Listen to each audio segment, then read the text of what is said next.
What's going on, guys? Hope you guys are having a sick freaking day. We got the front bumper up on the workbench today, so what does that mean? It actually doesn't mean anything because we're not making a front bash bar today. We're making a rear bash bar. I've already gotten started a little bit, and I think the plan, this is what I'm thinking so far. I just cut these off the factory crash support, got them cleaned up with the grinder, and then the plan is, because this thing kind of mounts a little bit weird, I'm gonna take some 1/4" steel plate those off, and then we'll have a nice easy way to slide that up in this weird little triangular, you know, system they have here, rather than trying to make something that will adapt to that. And since I don't have a full tube rear, I think this is going to be by far the easiest way to do it.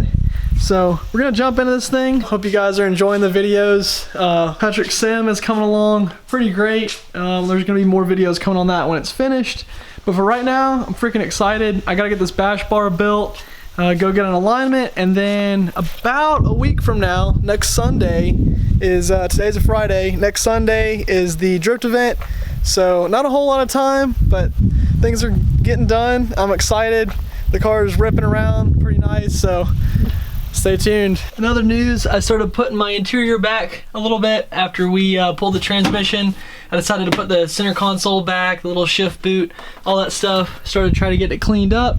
I even last night went through here and put the factory seal back in, even on my hatch. So these are the things that really start to make this thing actually feel like a car again, and I was pretty blown away when I shut this hatch last night. I don't know if it'll come through on video, but... And cue bash bar montage with cover.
It's actually the next day, and yet this is still the only thing I've got done.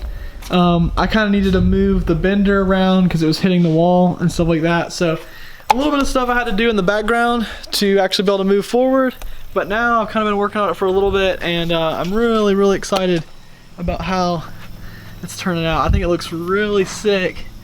I'm about to do the jack point right now and then weld it out and it'll be done. But pretty hyped on it.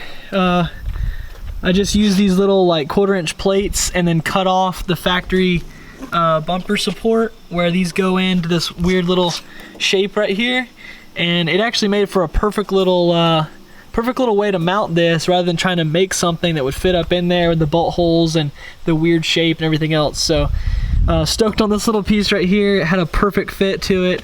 I think I filmed a clip of it, so you guys probably saw that. I figured I would go ahead and quit that little montage and show you guys how I do a notch. So this is actually a piece of just like scrap bent tubing. I was testing something with the bender, and it just happens to have a 10-degree bend in it and be just about the right length that we need. So I'm gonna go ahead and notch this bad boy and then throw it on there and see how it looks. And we might add a little bit more bend to it, might cut the bottom a little bit shorter, but I know it's gonna drop up in there or go up in there a little bit further when I notch it. So I'm gonna go ahead and do that. It's gonna be a 1/2 inch to be exact. And the reason I know that is because how you notch, which I'm about to show you. Okay, so you guys probably know about like tube notchers and stuff like that. It's like fancy equipment. You don't really need any of that stuff, and I don't have a ton of experience doing it, so if I can do it, then anybody can do it. You just need to know a couple simple things to make your life a lot easier. We're using 1.5" DOM tubing, which for 1.5" it makes this super easy, because one of the things you need to know is the rule of thirds. So 1/3 of 1.5" is 1/2 inch. So it just makes the math easy. And the reason that's important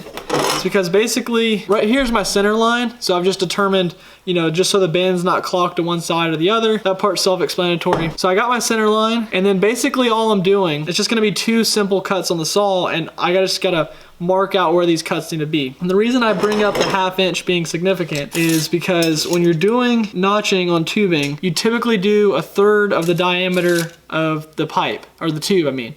So it's how much like you want it to go in there. It's never gonna go like perfectly halfway around. So this is only, 1/3 is like a good rule of thumb, that it's gonna follow that rule most of the time. The thickness of the tube kind of plays a little bit of a factor there too. For 0.95 wall, it's basically gonna be 1/3. Right at the end of that line is about 1/2 inch. I need a new Sharpie, kind of extend it at the halfway point. And then all you gotta do is I find the side of my tube. So I've already kind of put marks at each corner. You can just kind of eyeball this. And then I'm gonna extend this out. Again, this takes 2 seconds to do, no fancy equipment. And this is for the easy one, just a 90-degree straight in. So then all I'm gonna do is take this tube and basically draw a line from here down to the edge of it down here. And there you go. So I've got my lines marked out, and now all I gotta do is throw this thing in the saw and cut on these lines. So I'll cut this off and it'll be like a point, flip it around and cut the other side, and then all it takes from there is just a tiny little bit with a grinder, just clean it up a little bit. Honestly, it will fit pretty much just this good as soon as you cut it, but it fits a little bit better when you just clean the burrs off, that sort of thing, and you can kind of hand massage it and get it to fit perfect. That's all there is to it, guys. It's done, or it's not welded, but it's done, and I'm really stoked on it. I can't believe how sick it turned out. I'm about to get it welded out, throw the toe strap throw this little thing I made for the toe strap on there. Man, I'm so stoked on this thing. I think it turned out freaking amazing, and hope you guys like it. Hope you guys dig it. I'm gonna get this thing welded out, go throw it on the car, and maybe even go drive the car around a little bit.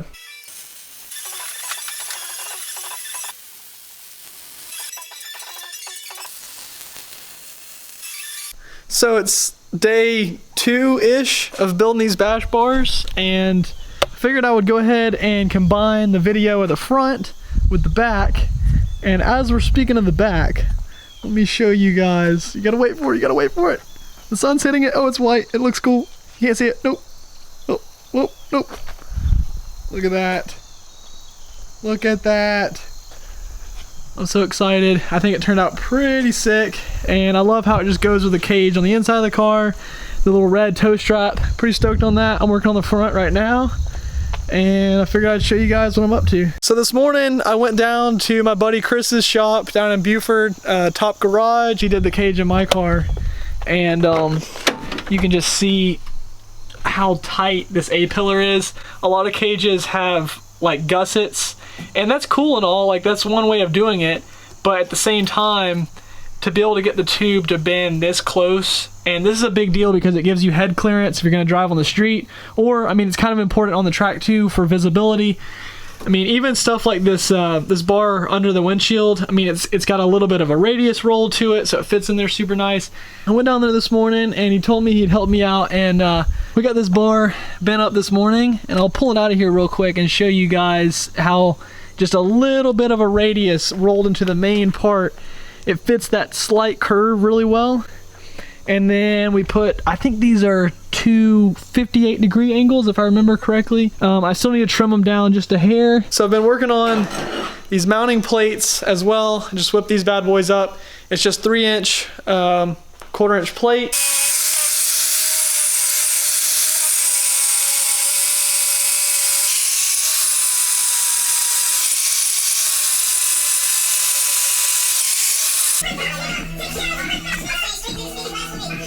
Went ahead, threw some paint on it, This is how it turned out. I decided not to go with the jack point and all that stuff.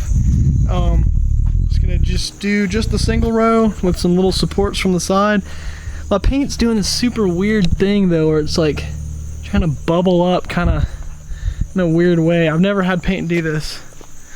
It's very weird. I scotch brighted the whole thing, wiped it down with alcohol beforehand, and it was super clean. I did the other bash bar the same way, and no problems. I've never had this happen, so. All right, so the bash bar is done. It's painted. It's back on the car. Are y'all ready for this action? Look at that. Holy crap. I'm so freaking stoked on how this looks. Damn. Huge shout out to Chris, Top Garage, like I said earlier, for putting this nice radius in there. Hit him up if y'all are in the southeast. So, yeah, baby. Freaking stoked. I guess that's gonna do it for this video. Got the rear bash bar done, front bash bar done, painted, installed, ready to go, ready to hit the track. I'm off to go to the alignment rack right now, about to start the car up and head over there and continue getting some stuff done. I just bled my handbrake. I gotta test it out on the street or something, kind of see how it feels, if it's locking the rear up. So yeah, man, hope you guys are stoked. Hope you guys are enjoying the videos. I'll see you guys in the next one. Peace out.